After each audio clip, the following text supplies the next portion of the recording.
Justice in the dark के पिछले episode में हमने देखा फेदू का एक्सीडेंट हो जाता है और लुओ वेजो उसे अपने घर पे लेके जाता है। घर पे आते ही वेजो अपनी कैट को बुलाने लगता है। वो फेदू को कहता है, इस स्ट्रेंजर से तो इतना डरता नहीं है, तो तुमसे क्यों डरता है? अरे कहाँ गया? वेजो सोफ़ा के पीछे से अपनी कैट को निकालता है और दूसरे रूम में डाल देता है। वो फेदू को एक चॉकलेट का बॉक्स देता है और कहता है, देखो कि एक्सपायर्ड है या नहीं।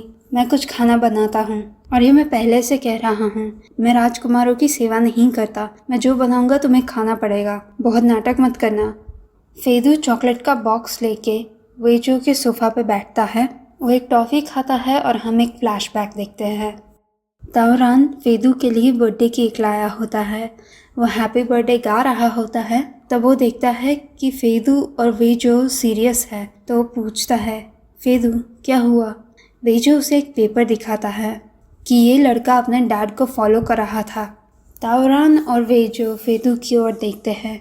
फेदू भाग जाता है और तावरान उसके पीछे जाता है। प्रेजेंट में वेजो और फेदू टेबल पर बैठे होते हैं। उनके सामने डिशेस होती है और साइड में वेजो की लाई हुई केक होती है और उसकी कैंडल भी लाइट की होती है। वो एक दूसरे की ओर देखते हैं, फिर इधर उधर देखते हैं। धीरे से वेजो हैप्पी बर्थडे गाने लगता है, पर वो एक लाइन कंप्लीट करे उससे पहले ही वो रुक जाता है। वो ऑकवर्डली कहता है, क्या देख रहे हो? ये गाना वाना मुझे नहीं आता। वो केक की ओर देख के कहता है, विश मांगने वाले हो? ऐसा विश करना कि अगली बर्थडे पे मेरा एक्सीडेंट ना हो। वो फिर से शांत हो जाते हैं। थोड़ी देर के बाद वेजो केक की ओर पॉइंट करता है। पहले पहले तो फेदू को समझ नहीं आता, फिर वो कैंडल पे फूंक मारता है और वेजो क्लैप करने लगता है। वेजो फेदू को दूध देता है और कहता है, डॉक्टर ने कहा था ये तुम्हारे लिए अच्छा है। फिर वेजो को अपने डैड की एक ट्रेडिशन याद आती है। जब वो छोटा था तब उसे अपने डैड का लेक्चर सुनना बहुत बोरिंग लगता था, पर अब जब वो बड़ा हो गया है तो वो खुद लेक्चर देने लगता है। तो एक और साल चला गया। मैं तुम्हें परेशान तो करना नहीं चाहता, पर कुछ अच्छा करना सीख लो। कब तक तुम ऐसे जियोगे? जिनके पास बहुत कुछ होता है ना, उनका फिर मोटिवेशन ही चला जाता है। एक यंग इंसान गोल्स के बिना कैसे जी सकता है? ऐसे तो तुम मुश्किल में पड़ जाओगे। ह्यूमन नेचर ही ऐसा है ना। पहले हमें बेसिक नीड्स की ज़रूरत होती है, जैसे कि फूड और घर, और जब वो मिल जाता है और हमें कंफर्टेबल फील होने लगता है, तब हम बड़ी चीज़ों की ओर देखते हैं, जैसे कि एक सेंस ऑफ अकॉम्प्लिशमेंट और सेल्फ एक्चुअलाइजेशन। ये सब आवारागर्दी ना, ये तो सिर्फ एक एस्केपिज़म है। आगे जाके ये सब एंग्जाइटी बन के तुम्हें ही परेशान करेगा। आज मर्सिडीज़ तो कल जाके बुगाटी खरीद सकते हो। इनसे क्या तुम्हारे दिल का दर्द कम होगा? इस लेक्चर के बीच में फेदू कहता है, ये सब ना होना ये ज़्यादा दर्दनाक है। एक सेकंड के लिए वेजो उसकी ओर देखते रह जाता है। वो देखता है कि फेदू के लिप्स पे एक स्माइल है। फिर वो उसे डांटने लगता है, मैं तुम्हारा बड़ा होके तुम्हें एडवाइस दे रहा हूँ और तुम उल्टा जवाब दे रहे हो। अगर मेरी फैमिली में होके ऐसा जवाब दिया होता तो तुम्हें स्टूल पे बैठ के सेल्फ रिफ्लेक्शन ऐसे लिखना पड़ता, और जब तक ऐसे नहीं ख़त्म होता तब तक खाना भी ना मिलता। कुछ देर के बाद फेदू धीरे से कहता है, मेरी फैमिली में खाते टाइम बात नहीं करते थे अनलेस गेस्ट आए हो, नहीं तो मेरे डैड डिनर टेबल पे भी नहीं होते थे। मेरी मॉम इमोशनली अनस्टेबल थी। कभी कभी वो खाना छोड़ के चली जाती थी और कितनी बार वो डिनर टेबल पे ही एकदम से रोने लगती थी। घर पे खाते टाइम मुझे हमेशा डर लगता था। शांति से एक आध बार खा लिया ये लॉटरी जीतने जैसा था। ये सब सुन के वेजो कहता है, ये बहुत दुखी है। फिर वो मूड लाइटन करने का ट्राई करता है और कहता है, पर इसमें और सेल्फ रिफ्लेक्शन ऐसे लिखने में ज़्यादा कंफर्टेबल कौन सा है? फेदू उसकी ओर देखता है। वेजो अपनी बात कंटिन्यू करता है, आई एम सीरियस, अपना दिमाग लगाओ ना। तुम्हारे पास एक स्टूल होता है और डोर के अगेंस्ट एक पतले से पेपर पे तुम्हें लिखना होता है। तुम्हारे आजू बाजू वाले सब देख सकते हैं और तुम्हारे नेबर्स भी तुम्हें परेशान करने लगेंगे। जो भी आता जाता होगा वो कहेगा, ए इस बार तुमने क्या किया? एक इंसान के और उसके खानदान की तो धज्जियाँ उड़ जाएगी ना। फेदू मुस्कुराने लगता है। तभी वेजो को फीलिंग अलर्ट आता है। तावरान उसे इन्फॉर्म करता है कि तांगनिंग ने उसे बताया कि चंद मिसिंग है। वेजो और फेदू चिल्ड्रंस पैलेस पे आते हैं। आते ही वेजो लांगचिया को पूछता है, क्या तुमने पेरेंट्स के स्टेटमेंट्स लिए? लांगचिया कहती है हाँ, और उसे एक फ़ाइल देती है। वो देखती है कि फेदू का हाथ एक स्लिंग में है और पूछती है कि उसे क्या हुआ। फेदू कहता है एक माइनर एक्सीडेंट। इतना सुन के वो आगे वेजो को इन्फॉर्म करती है। उन्होंने कहा कि समर ब्रेक के लिए उन्होंने चंद को यहाँ पे एक पेंटिंग क्लास में इनरोल किया था। उसके पेरेंट्स हमेशा उसे पिकअप करने आते थे, पर आज उसके डैड को ओवर टाइम था तो वो 1 आवर लेट आए थे, और जब वो यहाँ पहुँचे तो उन्हें वो कहीं नहीं मिली। ये जगह को इस साल ही रेनोवेट किया है, और जो टीचर इंचार्ज है उन्होंने कहा कि कोई भी ब्लाइंड स्पॉट्स नहीं है उनकी सीसीटीवी में। तभी तावरान एक आदमी को लेके आता है। वो वेजो को इन्फॉर्म करता है, फोरेंसिक्स टीम ने चंद का फ़ोन ट्रैक किया और उसका फ़ोन मुझे इस आदमी के पास मिला। हमने इसे स्ट्रीट नंबर 15 पे पकड़ा था। ये फ़ोन कहीं बेचने जा रहा था। वेजो पूछता है, चंद का क्या? तावरान कहता है, इसने कहा कि उसने एक लड़की को रोड पे अपनी शू लेसेस टाई करते हुए देखा था। अपनी शू लेसेस टाई करने के लिए उसने फ़ोन बाजू में रखा और फिर उसे भूल गई, तो इसने उठा लिया। वेजो पूछता है, इसने ये फ़ोन कहाँ से उठाया? तावरान कहता है, श्वी चिल्ड्रन पैलेस के आजू बाजू में होना चाहिए। हमें इस पे 8 फ़ोन मिले। ये सब कुछ बेचने की तैयारी कर रहा था। तावरान बाकी आदमियों को कहता है, इसे स्टेशन पे ले जाओ। फिर वो वेजो को कहता है, इसे पता नहीं है स्पेसिफिक टाइम एंड प्लेस। और तब तावरान फेदू की इंजरी देखता है। फेदू एक्सप्लेन करता है कि ये सिर्फ एक माइनर इंजरी है, मेरी चिंता मत करो। रान, आप इतने अच्छे नहीं लग रहे हैं। तावरान कहता है, मैंने तांगनिंग को पूछा, जब वो मिसिंग हुई तब चंद ने एक फ्लोरल ड्रेस पहना था। अगर ये सच है तो इस बार उसने 5 दिन में 2 लड़कियों को किडनैप किया है। चूतोंग अब तक तो वो अपना सेंटेंस ख़त्म नहीं कर पाता। चंद 5 बजे से पहले किडनैप हुई थी। अब तक 7 आवर्स हो चुके हैं। ये हो सकता है। तभी एक ऑफिसर आके उन्हें इन्फॉर्म करता है कि उन्हें सीसीटीवी पे चंद मिल गई है। तावरान उसके पीछे जा रहा होता है, पर वेजो उसे रोकता है। वो उसे कहता है कि ये मुझ पे छोड़ दो, तुम पेरेंट्स से बात करो और देखो कि क्या उसके आजकल कोई अनयूजुअल बिहेवियर्स है। तुम्हें उन्हें यह भी पूछना चाहिए कि क्या उनके कोई दुश्मन है और उनकी और चंद की रिलेशनशिप कैसी थी। कोई भी पॉसिबल फैक्टर को इग्नोर मत करना। फेदू कहता है, क्या आपको मेरी हेल्प चाहिए? वेजो कहता है, ओह, तुमने सस्पेक्ट को देखा है। जांग, इसे स्टेशन पे स्केच आर्टिस्ट के पास ले जाओ और सस्पेक्ट का फेशियल कंपोजिट बनाओ। फिर वो फेदू को कहता है, तुम उसकी क्रिमिनल साइकोलॉजी भी एनालाइज करो। वो सब अपने रिस्पेक्टिव काम करने चले जाते हैं। सीसीटीवी पे वो देखते हैं कि यू चिन विंडो के बाहर कुछ देख रही है। वेजो पूछता है, ये क्या देख रही हैं? विंडो के बाहर कोई होगा? लांगचिया कहती है, मिरर। वो विंडो को मिरर की तरह यूज़ कर रही है। उसने बस अपना हेड टर्न किया है, पूरी बॉडी नहीं, और वो जैसे अपने बाल के साथ खेल रही है। सब लड़कियों को ये पता है। फिर यू चिन खड़ी होकर किसी को वेव करती हैं। वो अपना ब्रश रखती है और बाहर चली जाती हैं। वेजो पूछता है, विंडो के सामने कौन सी जगह है? स्कूल का एडमिनिस्ट्रेटर कहता है, प्लेग्राउंड। वेजो उसे कहता है कि उस जगह का कैमरा दिखाए। हम देखते हैं कि यू चिन अपने फ्रेंड्स के साथ मिलती हैं। फिर वो प्लेग्राउंड से कहीं और जाते हैं और कैमरा की व्यू से गायब हो जाते हैं। वेजो पूछता है, ये क्या है? तुमने तो कहा था कि पूरी जगह सीसीटीवी के अंदर है। एडमिनिस्ट्रेटर कहता है, ऐसा नहीं है। उस कॉर्नर पे एक पब्लिक टॉयलेट है, तो वहाँ पे कोई सर्वेलेंस नहीं लगा सकते। वेजो पूछता है, पब्लिक टॉयलेट के सिवाय वहाँ पे और क्या है? एडमिनिस्ट्रेटर उन्हें वहाँ पे लेके जाता है। वो कहता है, ये जगह है। उनकी फेंस में एक होल होता है। वो एक्सप्लेन करता है कि जब वो प्लेग्राउंड रिपेयर कर रहे थे तब का ये होल यहाँ पे है। वेजो पूछता है, ये कहाँ जाता है? एडमिन कहता है, एक छोटे से पार्क में। ये उतना बड़ा नहीं है, तो वहाँ पे कोई जाता भी नहीं है। वेजो अपने आदमियों को ऑर्डर करता है कि पार्क को सर्च करे। फिर वो एडमिनिस्ट्रेटर को कहता है कि उसे उन सब लड़कियों के साथ बात करनी है जो यू चिन के साथ थी। एडमिनिस्ट्रेटर इसकी अरेंजमेंट्स करने जाता है। वेजो अपने ऑफिसर को कॉल करता है और पूछता है, शू दोंग यू कहाँ पे है? ऑफिसर कहता है घर पे। उसने अपनी डैश कैम की कॉपी भी मिस्टर ताओ को दी थी। स्टेशन से निकलने के बाद वो एक रेस्टोरेंट पे गया और वहाँ से एक पार्सल लिया। फिर वो घर गया और उसके बाद वो कहीं पे भी नहीं गया। वेंजो पूछता है, तुम श्योर हो वो घर पे हैं? ऑफिसर कहता है, हाँ, उसका पर्दा भी खुला है और वो अभी लिविंग रूम में है। वो हमारी आंखों के सामने से कहीं नहीं गया। क्या हुआ सर? वेंजो कहता है, कुछ नहीं, उस पर नज़र रखना और मुझे कोई भी गलतियाँ नहीं चाहिए। लांग चियाओ पूछती है, कैप्टन लियो, क्या हमें गलत इंसान पे शक है? वेंजो कहता है, वू ने कहा कि घर पहुंचने के बाद से शू दोंगियों के पर्दे भी खुले हैं। सुबह होने आई है और उसने अभी तक अपने पर्दे बंद नहीं किए। वो सर्टन है कि शू दोंगियों घर पे ही है। पर क्या तुम्हें यह अजीब नहीं लगता? ये इंसान जिसका हम पीछा कर रहे हैं, ये बड़ा ही कोऑपरेटिव है।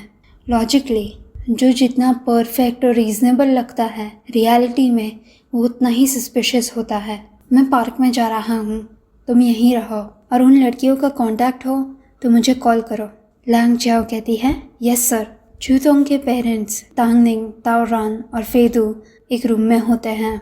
स्केच आर्टिस्ट फेदू का बताया हुआ स्केच ड्रॉ करता है और फेदू से एक कॉन्फर्मेशन सिग्नेचर लेता है। यू चिन के डैड कहते हैं कि ये मेरा फॉल्ट है, मैंने खुद जाके चेक क्यों नहीं किया। फेदू कहता है, मिस्टर ज़ांग, आपने कहा कि उसके फ़ोन पे जो चाइल्ड ट्रैकिंग सिस्टम है उसे रिमोटली ऑन एंड ऑफ किया जा सकता है। उसे यूज़ करके एसआईडी अभी चंद का फ़ोन ट्रेस कर सकती थी। आपने उसे रिमोटली ऑन करने का ट्राई नहीं किया?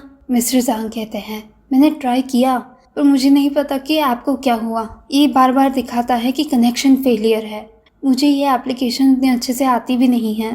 मिसेस ज़ांग उन्हें धक्का देके कहती है, और तुम अपने आप को बाप बुलाते हो?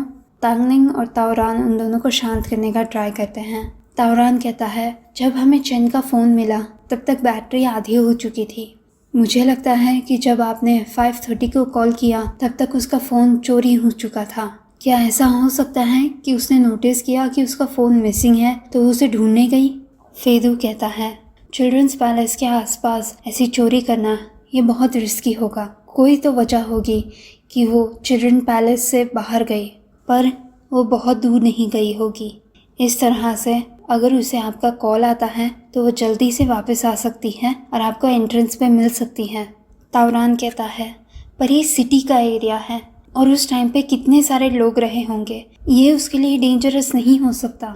एक्सेप्ट कि नॉर्थ वेस्ट कॉर्नर पे एक छोटा सा पार्क है। तांगनिंग कहती है, वो ऐसा नहीं करेगी। चिन बहुत डरपोक है। सस्पेंस स्टोरी सुनने के बाद तो वो अकेली सो भी नहीं पाती, तो ऐसी जगह पे अकेली कैसे जाएगी? फेदू कहता है, हो सकता है कि वो अकेली नहीं पर अपने फ्रेंड्स के साथ गई हो। मिस्टर ज़ांग, आपने कब उसका फ़ोन रिमोटली ऑन करने का ट्राई किया था? मिस्टर ज़ांग कहते हैं, 6:30 को। टीचर ने कहा था तो मुझे याद है।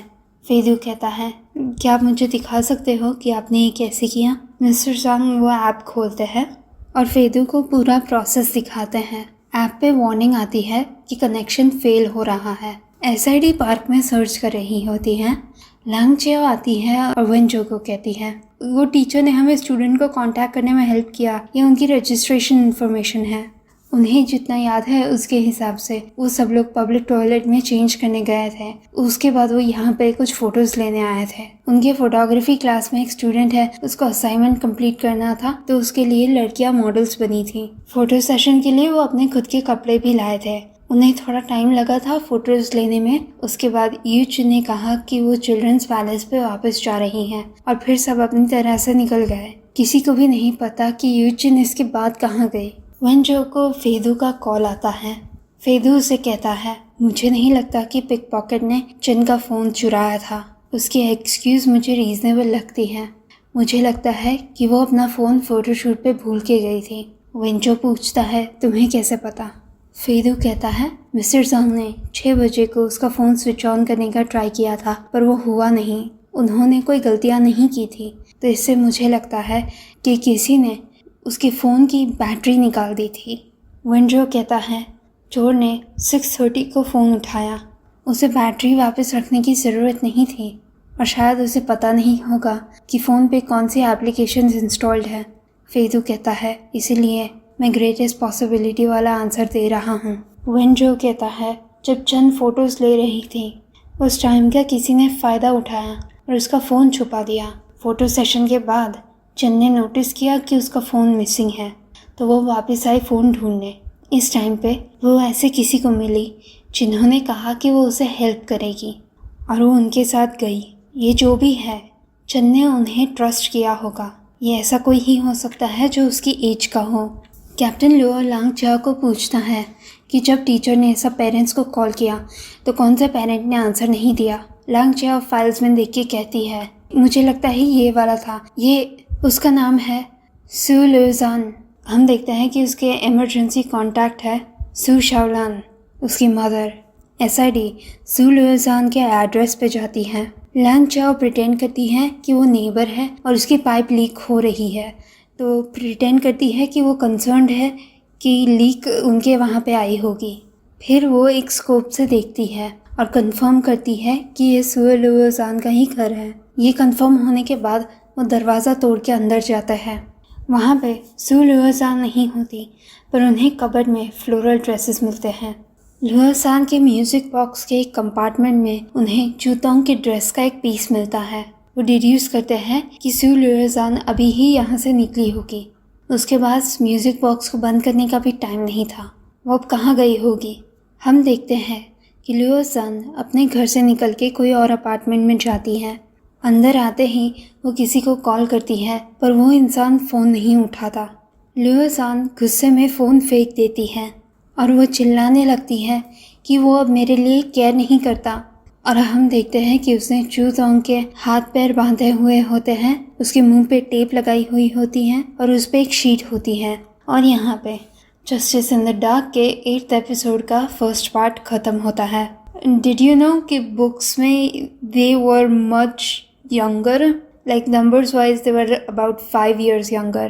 I think शो में चूतोंग इज़ 14 और समथिंग, और सू लुओसान यानी कि सू रुओन इज़ 17 और 18 और समथिंग लाइक दैट। पर बुक्स में वो इससे काफ़ी यंग होते हैं। They are like 11 to 12 years old, which is like so much more messed up। जब आपको पता चलेगा कि आगे क्या हो रहा है, कि लुओसान किसको कॉल कर रही थी। और एपिसोड में आगे जब फेदू वेंजो के घर पे आता है, तब वेंजो जो स्पीच देने का एकदम से स्टार्ट करता है। शो में ऐसा क्लैरिफाई नहीं किया जाता, पर बुक्स में ऐसा लिखा है कि डिनर पे लेक्चर देने की आदत उसके डैड की थी और उसे वो पसंद नहीं थी, पर अभी उसके डैड की आत्मा ना उसमें घुस गई है और वो लेक्चर दे रहा है। It's a very sweet moment to me. Like thematically अगर हम केसेस को फेदू से कंपेयर करें, like psychopaths, apaths are not born, they are made. जैसे कि लुओसान, शी वॉज मेड, और फेदू भी, उसके डैड ने उसके साथ जो जो किया है, it's so messed up. And उसके डैड का आइडिया ये था कि वो खुद एक एपैथ है and he wants to make फेदू इनटू एन एपैथ, क्योंकि उनको लगता है कि एपैथ होना ना ये एक सुपर पावर है, कि ये एक एक्चुअल स्ट्रेंथ है कि हम दूसरों के साथ कनेक्ट नहीं कर सकते, हम दूसरों के लिए कुछ फील नहीं कर सकते, तो इसीलिए हमें गिल्ट और रिमोर्स जैसी फीलिंग्स हमें आएगी नहीं, तो हम दुनिया में बहुत एम्बिशियस बन सकते हैं, बहुत कुछ अचीव कर सकते हैं। और उन्होंने ये ट्राई किया कि फेदू को भी वो अपने जैसा बनाए, पर फेदू उनके जैसा नहीं है और वो बनना नहीं चाहता। And you will find out to what extent वो बनना नहीं चाहता। Like the shit that happens in this is, इसको पकड़ के एक छोटे से किटन के जैसा ना पकड़ के ऐसे हग करने की ज़रूरत है। But to my point, first part में जो वो ही सॉन्ग ई के मर्डर का जो चैप्टर था, उसमें इट वॉज अबाउट हाउ जो किलर है उसकी एम्बिशन ने, उसके ग्रीड ने और उसके प्राइड ने उसको ब्लाइंड कर दिया, कि वो देख नहीं पाया कि ही सॉन्ग ई कुछ उसके साथ गलत नहीं करना चाहता था। वो देख नहीं पाया कि बाकी सब लोग जो उसकी लाइफ में थे वो भी उसके साथ कुछ गलत नहीं करना चाहते थे। ये एपैथ की जो नेगेटिव पार्ट है वो हाईलाइट करता है। इस पैरानोया में हम देखते हैं कि एपैथ को कैसे बनाया जाता है। इस पार्ट में हम देखते हैं कि ये लोग जो है, 2 लोग, वो अपने रिस्पेक्टिव ह्यूमन को एक एपैथ बनाने का ट्राई कर रहे हैं, बट डू दे सक्सीड। हम रियल लाइफ, नॉर्मल लाइफ में कंपैरिजन करें तो जब हमारे पेरेंट्स हमें, they have expectations, right, and वो अपने हिसाब से हमें मोल्ड करना चाहते हैं। It's the nature versus nurture argument कि क्या आप पे जो प्रेशर ये आ रहा है ये आप एक्सेप्ट करोगे and will you become the apath or will you reject it. Personally I don't think कि ये चॉइस किसी के लिए भी ईजी हो सकती है, and I can not blame someone that goes through trauma like that और उसके बाद दे बिकम बैड, क्योंकि वो लेवल जो होता है ट्रॉमा का वो इतना ज़्यादा होता है कि कोई भी इस लेवल के ट्रॉमा में सकम कर जाएगा। अगर आपने बैटमैन देखा हो तो बैटमैन में एक स्टोरी है, it is the one bad day theory. Joker के साथ ऐसा हुआ था कि he was a failing comedian और उसके साथ एक बुरा दिन हुआ जिसमें 1 by 1 उसके साथ बहुत सारी ट्रेजेडीज़ हुई और उसकी वजह से he became the joker. He went insane because of it. फिर वो कमिश्नर गॉर्डन पे भी ये करने का ट्राई करता है। He attempts to kill his daughter Barbara Gordon, पर वो बच जाती है। पर उसके जो अटेम्प्टेड मर्डर है उसका फ़ोटोज़ लेके वो कमिश्नर गॉर्डन को दिखाता है और वो कमिश्नर गॉर्डन को ड्रग्स भी देता है so he can make his chances better. और फिर वो कमिश्नर को एक गन देता है and he is like trying to prove his point. Commissioner को गन देता है, कहता है मैंने तेरी बेटी को मार डाला, क्या करेगा तू, ऐसा कह के he tries to prove his point. पर commissioner Gordon proves himself and वो जोकर को मारता नहीं है, instead he takes him to Arkham, और यूजुअली ये सब लोग आर्कम ही जाते हैं तो वो उसे आर्कम ले जाता है। द पॉइंट इज़ कि इट प्रूव्स के जोकर की जो थियोरी है कि the one bad day can break anybody, वो रॉन्ग है। जोकर ब्रोक, पर इसका मतलब ये नहीं कि सब लोग ब्रेक हो सकते हैं या सब लोग ब्रेक हो जाएंगे। सो आई होप आपको मेरा ये थोड़ा रैंटिंग अच्छा लगा। आई होप आपको ये वीडियो अच्छा लगा। ये वीडियो को लाइक कीजिए, शेयर कीजिए और मेरी चैनल को सब्सक्राइब कीजिए। मैं आपको अगले वीडियो में मिलूँगी, तब तक के लिए बाय बाय।